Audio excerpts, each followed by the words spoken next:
சரியா? சரி, இந்த உள்ள நுழைஞ்சோன்னே என்ன பண்ணீங்க? சைன் பண்ணீங்க. அதுக்கு முன்னாடி அங்கே அந்த ஒழுங்கை கடைப்பிடிக்கணுங்க. அதுக்கு தான் அங்கே போட்டிருக்காங்க. உங்கள் இது பொருள் எது எடுத்துகிட்டு வந்தாலும் அங்கேயே வெளியிலேயே வச்சுட்டு உள்ளே வரணும். உள்ளே வந்தோடனே அந்த வருகை பதிவேடுன்னு இருக்குல்ல, நம்ம அட்டண்டன்ஸ் ரிஜிஸ்டர்னு நம்ம பள்ளியிலலாம் இருக்கும், அது மாதிரி இங்கே வருகை பதிவேடு.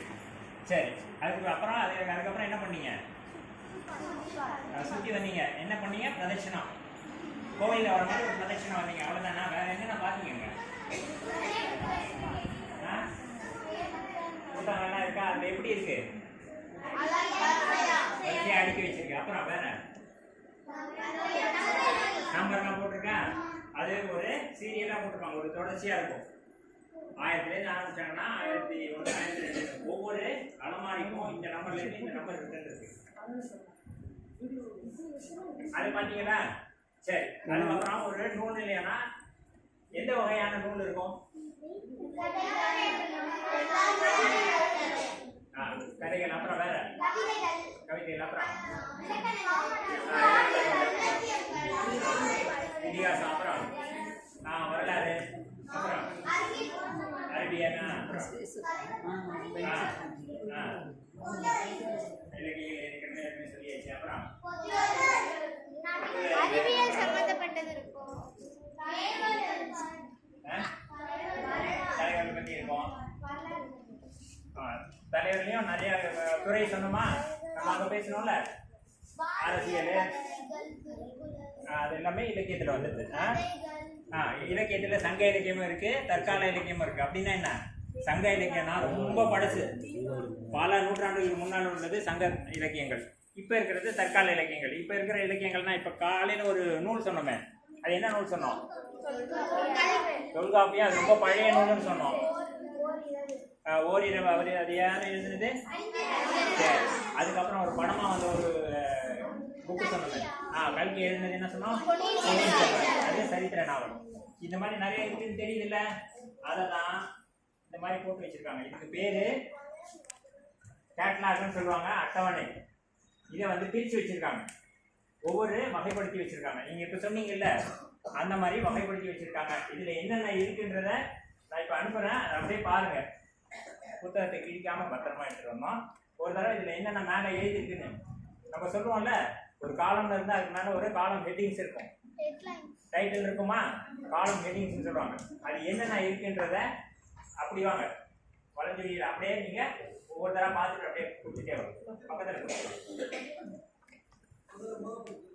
அப்படியே பார்த்துட்டே இருங்க, நான் சொல்றேன் கேட்டுங்க. இங்க என்ன முறை வச்சிருக்காங்கன்னா, நீங்க அங்க கையெழுத்து வருகை பதிவுல பேர் எழுதி கையெழுத்து போட்டுருங்க. அப்புறமா உள்ள வந்தோடனே இந்த கேட்லாக பார்க்கணும். இந்த கேட்லாக் இப்போ இது மாதிரி மேனுவலாகவும் இருக்கு, அதை அப்படியே கம்ப்யூட்டரைஸ் பண்ணி வச்சிருக்காங்க. கம்ப்யூட்டர்ல இந்த கேட்லாக டிரான்ஸ்ஃபர் பண்ணி வச்சிருக்காங்க. இதுல பார்த்து நீங்க என்ன புத்தகம் வேணும் அப்படின்னு சொன்னீங்கன்னா அவங்க அந்த புத்தகத்தை தேடுவாங்க, அதற்குரிய நம்பரை பார்ப்பாங்க. அந்த நம்பர் எந்த அலமாரியில எந்த வரியில இருக்கு, எந்த வரிசையில இருக்குன்றது அவங்க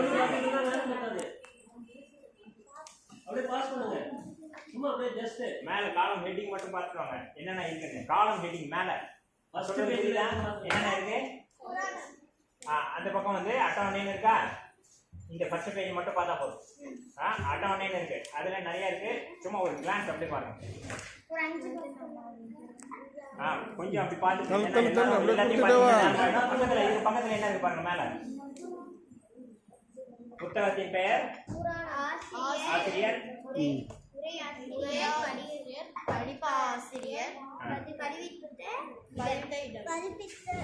இடம் அப்படி இருக்கா? சரி, அதுல இருக்கிறத அப்படியே எல்லாரும் பாருங்க. ஒரு தடவை அப்படியே கொடுக்க கூடாது, பார்த்துக்கிட்டே பாதி கிழிக்க கூடாதுமா. அந்த டேபிள் இருக்கு.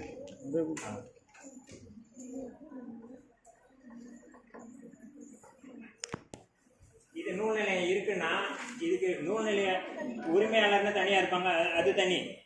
அதுக்கு முன்னாடி இது பாதுகாக்கணும், இதை பராமரிக்கணும். பராமரிக்கணும் என்ன, யார் வராங்க அவங்களுக்கு என்ன வேணும்னு கேட்டுட்டு கொடுக்கணும். அதுக்கு ஒருத்தங்க எப்பொழுதுமே இருப்பாங்க, அவங்க தான் நூல் நிலைய பொறுப்பாளர். அவங்க இந்த நூலகத்தில் இருக்கிறவங்க திருமதி சரண்யா. இந்த மாதிரி ஒவ்வொரு லைப்ரரியிலையும் ஒவ்வொருத்தங்க பொறுப்பாளர் இருப்பாங்க. இங்கே வந்தோன்னா வருகை வருகை பதிவேட்டில் கையெழுத்து போட்டிங்கன்னா அதுக்கப்புறம் கேட்டாக பார்க்கணும். கேட்டாக பார்த்துட்டு அதில் என்ன நூல் வேணுங்கன்னு சொல்லணும். ஒவ்வொருத்தருக்கு ஒவ்வொரு துறை விருப்பமாக இருக்கலாம். எனக்கு அரசியல், எனக்கு தத்துவம், எனக்கு ஜோதிடம், அதில் அது எல்லாமே இருக்கு. பார்த்தீங்கன்னா தெரியும் எல்லா வகையான நூலும் இருக்கும். அதில் எனக்கு இந்த துறை தான் பிடிச்சிருக்கு, இந்த ஃபீல்டு தான் பிடிச்சிருக்குனாக்கா அதுலேருந்து நீங்கள் உள்ள நூலை தேர்ந்தெடுக்கணும். அது எந்த நூல்னு சொன்னீங்கன்னா இப்போ அவங்க கம்ப்யூட்டரில் போட்டுருக்கிறதுனால அது தேடுறதுக்கு ஈஸி. அது என்ன நம்பர்னு பார்த்துட்டு அந்த நம்பர் உள்ள புத்தகம் எந்த அலமாரியில் எந்த வரிசையில் இருக்குன்னு அவங்க போய் எடுத்துகிட்டு வந்து கொடுப்பாங்க. எடுத்துகிட்டு வந்தோன்னா அவங்க என்ன செய்வாங்க, நீங்கள் இந்த புக்கை எடுத்துருக்கீங்க அப்படின்னு சொல்லிட்டு அவங்க போர்டில் எழுதிடுவாங்க. அந்த போர்டில் எழுதிடுவாங்க. இந்த நூலகத்தை பொறுத்த வரைக்கும் வெளியில் கொடுக்க மாட்டாங்க, இங்கே உட்காந்து படிக்கிறது மட்டும்தான். ஏன்னா வெளியில் எடுத்துகிட்டு போனாங்கன்னா திரும்பி வரதில்லை, எந்த நூலகத்துலேயும் புத்தகம் திரும்பி வரதில்லை. ஆனால் இங்கே இருக்கிறதெல்லாம் பாதுகாக்கப்பட வேண்டிய நிறைய பழைய புத்தகம்லாம் இருக்குது. அப்படியே ஒவ்வொருத்தராக எடுத்துகிட்டு போயிட்டு திருப்பி கொடுக்கலன்னா என்ன ஆகும், கடைசியில் நூல் நிலையத்தில் புத்தகம் இருக்காது, வெறும் அலமாரி தான். அதனால தான் எல்லாருக்கும் பயன்படுத்தணும்னு திருப்பி இங்கேயே கொடுத்துட்டு போக சொல்லி சொல்கிறாங்க. Only for reference. சரியா? அதுக்கு மட்டும்தான் இங்கேயே நீங்கள் குறிப்பெடுக்கணும்னா எடுத்துகிட்டு போகணும், அவ்வளோதான். இல்லை படிக்கணும் அந்த நேரத்தில் படிச்சுட்டு அதை மனசில் ஏற்றிட்டு போகணும்னா அவ்வளோதான். உங்களுக்கு பின்னாடி தேவைப்படுதுன்னா குறிப்பெடுத்துட்டு போகிறது தான்.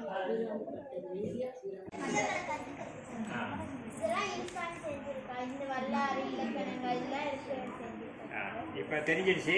இனிமே வருவீங்களா? இங்கே அடிக்கடி வருவீங்களா? புத்தகத்தை படித்து தன்னோட வாழ்க்கையை மாற்றிக்கிட்டவங்க நிறைய பேர் இருக்காங்க. அந்த மாதிரி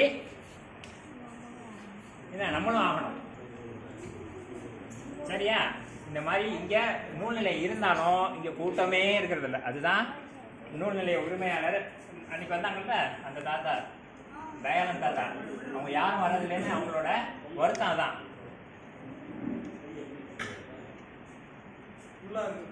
தவிர இந்த பக்கமா இருக்கு.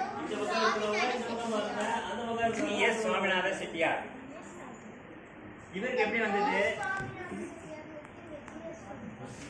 அங்க தமிழ்ல இருக்கு, கோர்ஸ் ஒன்று தமிழ்ல இருக்கு, இங்க அது ஜிஎஸ்ன்னு இங்கிலீஷ்ல இருக்கு. அவரு பல இடத்துல போய் பார்த்துருக்காரு, இது மாதிரி லைப்ரரியெல்லாம் இருக்கு, நிறைய பேருக்கு பயனுள்ளதா இருக்கு, ஏன் அதை நம்ம செய்யக்கூடாதுன்னு நினைச்சாரு. அதனால அவரு தன்னோட சொந்த செலவில், அவரோட சொந்த இடம் இங்க இருக்கிறது எல்லாமே அவரோட சொந்த செலவில் பண்ணது. செய்ய ஆரம்பிச்சோன்னா அதுக்கப்புறம் நிறையா நன்கொடையா நிறைய பேர் நூல் கொடுக்க ஆரம்பிச்சாங்க. ஆனா முக்கியமானது இங்க இருக்கிற நூல் எல்லாமே தமிழ் நூல். அதனாலதான் நம்ம நூல்நிலை பேரே வந்து செந்தமிழ் நூல் நிலையம் வச்சிருக்காங்க. பார்த்துட்டீங்களா? இது ஓரளவுக்கு இந்த கேட்லாகை பார்த்துட்டு உங்களுக்கு எந்த துறை பிடிச்சிருக்கோ அந்த துறையில, இப்போ நாவல்னு எடுக்கிறீங்க, நாவலில் நிறைய பேர் எழுதுவாங்க, சரித்திர நாவல் எழுதுவாங்க, அப்புறம் டிடெக்டிவ் ஸ்டோரி சொல்லுவாங்க, தெரியுமா? அப்படின்னா என்ன? அந்த மாதிரி நாவல் சில பேருக்கு பிடிக்கும்.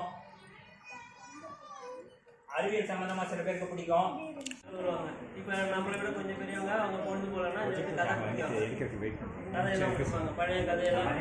இப்போ வந்து இங்கே வந்து எல்லாத்தை விட அந்த ஒயிட்டாக இருக்கு பார்த்தீங்களா, அதெல்லாம் வந்து தீபாவளி மலர்.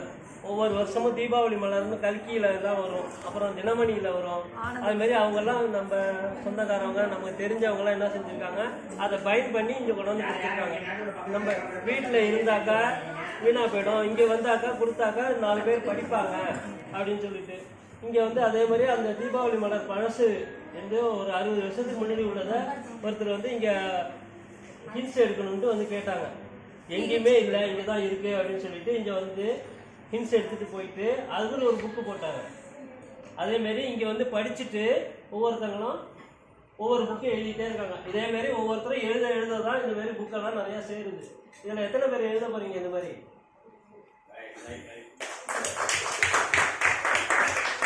இந்த புக்கெல்லாம் இங்கே கொடுப்பீங்களா? முதல்ல வந்து படிக்கணும். புக்கு எழுதுறது பெருசு இல்லை, முதல்ல வந்து படிக்கணும். நம்ம படிக்கணும், படிச்சு அப்பதான் நம்ம நமக்கு தோணும் என்னென்ன எப்படி எழுதலாம் அப்படிங்கிறது நமக்கு தோணும். நிறைய வந்து படிக்கணும். இனிமேலாவது அட்லீஸ்ட் வாரத்தில் ஒரு நாள் சண்டேல வாங்க, என்ன சாயந்தரத்தில் வாங்க. டிவி பார்க்குற நேரத்தில் ஒரு 1 மணி நேரம் இங்கே வந்து பொழுத போக்குங்க. பொழுத போக்குறது இல்லை, பொழுத நல்லபடியாக பயன்படுத்திக்கலாம். ஓகே, எந்த எல்லாரும் புக்கு வரணும். தேவைப்படுதோ எந்த புக்கு இன்ட்ரெஸ்ட்டோ அவங்களுக்கு அது படிக்கலாம். பிஹெச்டி படிக்கிறவங்கெல்லாம் தீசிஸ்னு ஒன்று எழுதணும், அதுக்கு ஹிண்ட்ஸ் எடுக்கணும், அதுக்கு புக்காக வாங்க முடியாது, அதுக்கு இங்கே வந்து எடுத்து எழுதிப்போம். இப்போ என்ன பண்ணுறீங்க? போய்ட்டு வந்துட்டோம்ப்பா அப்படிங்களா?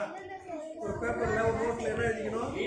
7/8/9 இந்த தேதியில் எந்த இடத்துல நாங்கள் இது மாதிரி எங்களுக்கெல்லாம் பயிற்சி கொடுத்தாங்க, நாங்கள் என்னென்ன கற்றுக்கிட்டோம், இந்த லைப்ரரி போனோம், இவ்வளோ பேரை பார்த்தோம், என்னென்ன புத்தகங்களாம் இருந்தது, அட்டவணை போட்டு இருந்துச்சு, அதான் நீங்கள் எழுதி வச்சுங்க.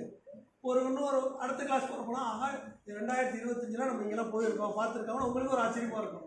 இதுதான் நீங்கள் போகிற புத்தகத்தினுடைய முதல் ஸ்டெப்பு. புரியுதா? எல்லோரும் புத்தகம் எழுத போகிறேன்னு சொன்னீங்களா? அதுக்கு வரலாறு எப்படி? 7, 8, 9 3 நாள் அருள்மிகேஸ்வரர் கோயிலில் கேம்ப் போட்டுருந்தாங்க, முகாம் போட்டிருந்தாங்க, என்னென்ன கற்றுக்கிட்டோம், ஒரு வரலாறு நீங்கள் எழுதிக்கணும். உங்கள் பேர் என்னப்பா? நிலவேலியா? இளவேலி.